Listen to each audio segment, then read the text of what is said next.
Star మల్ల promo చూసుకున్నట్లయితే Telugu Bigg Boss season 9 Sunday Funday అంటూ host Nagarjuna garu Bigg Boss stage మీదకి గ్రాండ్ ఎంట్రీ ఇచ్చేయడమే కాకుండా కొత్త చాప్టర్ మొదలు ఈరోజు అంటూ ఇంకా చెప్పడం జరిగింది హోస్ట్ నాగార్జున గారు. అయితే బిగ్ బాస్ సీజన్ 9లో 5వ వారానికి ఎవరు ఊహించిన విధంగా ఒక స్ట్రాంగ్ కంటెస్టెన్సీ ఎలిమినేషన్ అవ్వడం జరిగింది.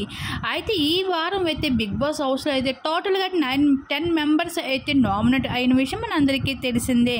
అయితే వీళ్ళలో ఎవరికైతే లీయెస్ట్ ఓటింగ్ వస్తారో వాళ్ళే ఈ వారం బిగ్ బాస్ హౌస్ని వదిలి వెళ్ళిపోవడం జరుగుతుంది. అయితే ఈ వారంలో అయితే ఎవరు ఊహించిన విధంగా అయితే డబుల్ ఎలిమినేషన్ కూడా ఉండబోతుంది అంటూ హోస్ట్ నాగార్జున గారు నిన్న వీకెండ్లో వచ్చినప్పుడు చెప్పడం కూడా జరిగింది. ఇంకా డబుల్ ఎలిమినేషన్లో అయితే ఎవరు ఇంకా ఎలిమినేట్ అవుతారో అన్నది ఆడియన్స్ మనసులో చాలా ఆసక్తిని రేపుతుంది. అయితే ఇప్పటికైతే సోషల్ మీడియాలో కూడా కొన్ని వార్తలు అయితే లీక్స్ అయితే వచ్చేసాయి. అయితే డేంజర్ జోన్లో అయితే ఫ్లోరా షైనా, అలాగే దమ్ము శ్రీజ, ఇంకా డెమన్ పవన్, ఇంకా రీతు చౌదరి వీళ్ళు నలుగురు కూడా ఇంకా డేంజర్ జోన్లో ఉండడం అయితే జరిగింది. ఇంకా డబుల్ ఎలిమినేషన్తో అయితే రీతు చౌదరిని అయితే ఇంకా ఫ్లోరా షైనాని ఎలిమినేషన్ ప్రాసెస్లో అయితే చివరిగా నించోబెట్టి వీళ్ళిద్దరికీ అయితే ఎలిమినేషన్ చేయడం జరుగుతుంది.